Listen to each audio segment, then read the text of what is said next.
તો જય માતા, જય શ્રી કૃષ્ણ મિત્રો, સ્વાગત છે તમારું આજના બ્લોગમાં. તો હવે સવારમાં અમારા પરવા ઉતારશે. બેન આવી ગયા છે સ્કૂલે અને વાગી ગયા છે સવાર. તો રીધિયા નાસ્તો તૈયાર કરી દીધો છે. નાસ્તો કરવા બેસી જાય બરાબર. તો ભાઈ નાસ્તામાં વેફર છે અને થેપલા છે બરાબર, અને ચા છે. તો ખાઈ લઈ બરાબર. તો મમ્મીને એવું છે, મમ્મીને જ કરવાનું કાંઈ. તો ભાઈ હાલો આપણે નાસ્તો કરી લઈ. મમ્મીને ત્યાં થોડીક મજા નથી અને રિદ્ધિને થોડીક મજા નથી, એટલે એ બે નાસ્તો નથી કરતા. નાસ્તો કરી લઉં હાલો. તો જો ભાઈ મમ્મીના હાથનો થેપલો ખાઈ લઉં છું ને રિદ્ધિના હાથનો વેફર ખાઈ લઉં છું, મારી હાથનો ચા પી લઉં છું. એવું છે તારે? એટલે એમ નહીં, તને થેપલો હતતો નથી ને? તો હવે 11 વાગી ગયા છે. 11 ને અમારા ભાઈ હજી ભૂકા છે. પરવા એ પરવા ઉભો થા, ઉભો થા. તો ભાઈ અમારા ભાઈને છે ને જગાડવા એટલે જગાડવા એટલે કેવું થાય? હેરાન કરે, ઊભો ન થાય પરવા. 11 વાગ્યા ખાવાનું તૈયાર, ખાવાનું ઊભો થા ફટાફટ. મોડું થાય. હાલો હવે સ્કૂલનો ટાઈમ થાય ને ત્યાં ઊભું થવાનું ખબર ન પડે. ઉભો થા હાલ, ફટાફટ ઉભો થા, ઉભો થા. હાલ ફટાફટ ઊભો થઈ જા, મોડું થાય. હાલો પછી હાલો બધાને જય શ્રી કૃષ્ણ કહી દે. ઉભો થઈને હાલ, અહીંયા ઉભો થા. તો ભાઈ અમારા ભાઈને જગાડવાના એટલે ફીણા આવી જાય. તો કાંઈ નહીં, હવે અમારા પ્રભાભાઈને જગાડી દઈ અને રીતિને પૂછ્યું શું છે આજ રસોઈમાં. શું છે રસોઈમાં? શાક રોટલી દાળ ભાત. શેનું શાક છે? મગનું પરવું ફેવું. એવું છે? મગમાં કરતો તો મમ્મી દાળ ભાત ને મગનું શાક ને ખાવ. મેં કીધું મગનું શાક આજ કરું. ઠીક કરી દીધું છે. ઓકે, પરાળવા પડે ને, કાલ વેન કરે તરત તો ન થાય. કાંઈ નહીં. તો ભાઈ આમાં આજે અમારા પ્રભાભાઈએ વેન કર્યું હતું મગનું શાકનું, મગનું શાક બનાવી દીધું છે. એ પછી વેન કરે એટલે બનાવવું પડે. હા, કંઈ નહીં, હવે મારા કામ છે તો હું જાઉં બાય. અને તમે પ્રભાભાઈને જગાડો ને તૈયાર કરો. 11-12 વાગી જાય. આમાં તને શું છે, બહુ તૈયાર નહીં, કારણ કે સાદા કપડામાં જવાનું છે, બુધવાર છે એટલે. તોય નવડાવો તો હા તોય નવડાવો પડશે. નવડાવવો પડશે, વાંધો નહીં. સારું હાલો તો હા દો કરો તૈયાર. હાલો.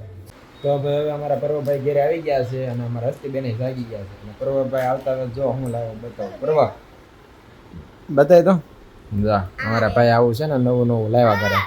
તો ભાઈ અમારા ડોનટ લાવ્યા છે, એમાં સ્ટાર વાળું હતું પણ અડધું તો ખાઈ ગયા બેનભાઈ 2-3. કા હવે એને દે.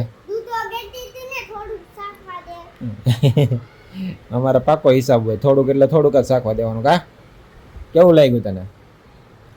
મસ્ત લાગ્યું, પણ બહારનું નહીં ખાવાનું હો બહુ. હે તો હવે અમારા પર્વભાઈ હાટું છે ને બીજી વસ્તુ લાવ્યા હતા. પર્વ બતાય તો ઓલું તારું.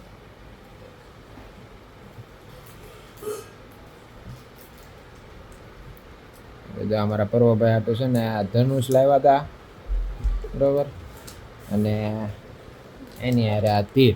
અને એને છે ને અમે કર્યું છે કે ટેપ પટ્ટી 2 સાઈડ ટેપ આવે ને એ મારી દીધી છે. તેમ કઈ રીતે કરવાનું એને કરી દો.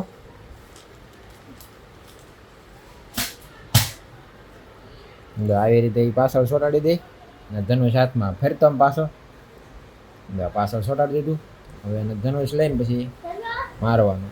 તો ભાઈ હવે અમારે કરવાનું છે કોમેડી વિડીયોનું શૂટિંગ. તો ભાઈ હવે શૂટ પતી ગયું છે અને ચાલુ શૂટમાં અમારા દર્શનભાઈ આવી ગયા હતા, તો એને કેમેરા હેન્ડલ કરી લીધો છે બરાબર છે. દર્શનભાઈ હવે ભૂખ લાગી છે, કારણ કે આપણે ઘણું બધું કામ કરી નાખ્યું ઘડીકમાં. બહુ બધું ભાઈ, ઘણું કામ કર્યું. બરાબર છે. બહુ મજા આવશે. તો કઈ નહીં, હવે ખાઈ લઈએ. મસ્ત ખાઈ લઈએ. બરાબર. હાલો. તો હવે અમારે મેં તો જો કે નાસ્તો કરી લીધો છે, અમારા દર્શનભાઈને બાકી છે. તો હવે દર્શનભાઈ નાસ્તા પાણી કરી લે બરાબર. અને ચાલો ભાઈ, કંપની આપું છું. મારે થોડુંક એડિટિંગ છે એટલે હું એડિટિંગ કરી લઉં. હાલો પહેલા એડિટિંગ કરી લઈએ. તો ભાઈ જો આપણે ગેરેજ તને આપણો બ્લોગ શરૂ છે. મમ્મી પપ્પા બ્લોગ જોવે છે. જો મારા પર્વભાઈ મમ્મી પપ્પા બધા બ્લોગ જોવે છે. તો આપણી ગેરેજ આપણો બ્લોગ શરૂ છે એટલે આપણા ઘરના વ્યક્તિને આપણો બ્લોગ ગમે છે એ પાકું છે. તમારા બધાના જો બ્લોગ ગમે ને તો અમારી ચેનલને સબસ્ક્રાઈબ કરી દેજો અને લાઈક કરી દેજો અને કમેન્ટ કરીને કહેજો કેવા લાગે છે બ્લોગ બરાબર. પપ્પા બ્લોગ જોવે છે.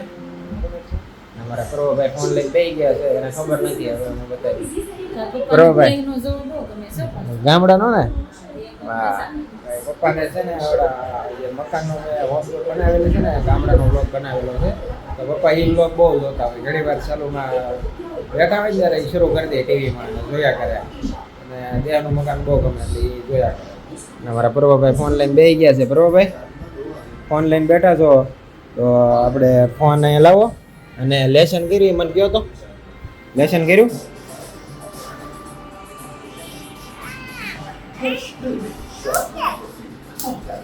હે પરવા લેસન કર્યું? જો એને એની પાસેથી ફોન લઈને એટલે બાદ ફોન શરૂ થઈ જ જાય ને. આ વ્લોગ તારા સર જોહે જ્યારે તરત કે જા પરવાભાઈ ગોવાના કપડાં પહેર્યા જો તારો કેમ વાળો વ્લોગ છે. જો એમાં પર્વ શું કરે છે ખબર છે? પર્વ શું કરે છે? હે પર્વ શું કરે છે એમાં ખબર છે? સીટિંગ કરે છે. ભાઈ અમારા પર્વભાઈને છે ને આ ગેમ રમાડી હતી. આ વ્લોગ તમે જોયો હશે. અમારા પર્વભાઈ છે ને એમાં સીટિંગ કરી છે. એને દાદા મળીને બે સીટિંગ કરતા હતા. કા સીટિંગ કરતો હતો ને? ફેવરેટ હતા એટલે સીટિંગ કરતો હતો. તો કાંઈ નહીં, મારે એડિટિંગ કરવાનું છે. એડિટિંગ કરવા બેસી જાઓ. તો ભાઈ ઘરે મુના આકા લાલા આકા બે આવ્યા હતા તો બેસીને હવે ગયા છે ઘરે. અને હું મારું એડિટિંગ બતાવું છું અને બધા આવી ગયા છે. તો આ વ્લોગનો કરું છું એન્ડ. આ વ્લોગ જો તમને ગમ્યો હોય તો અમારા વ્લોગને લાઈક કરો અને અમારી ચેનલને સબસ્ક્રાઈબ કરો. મળીએ હવે બીજા વ્લોગમાં. જય માતાજી, જય શ્રી કૃષ્ણ, આવજો.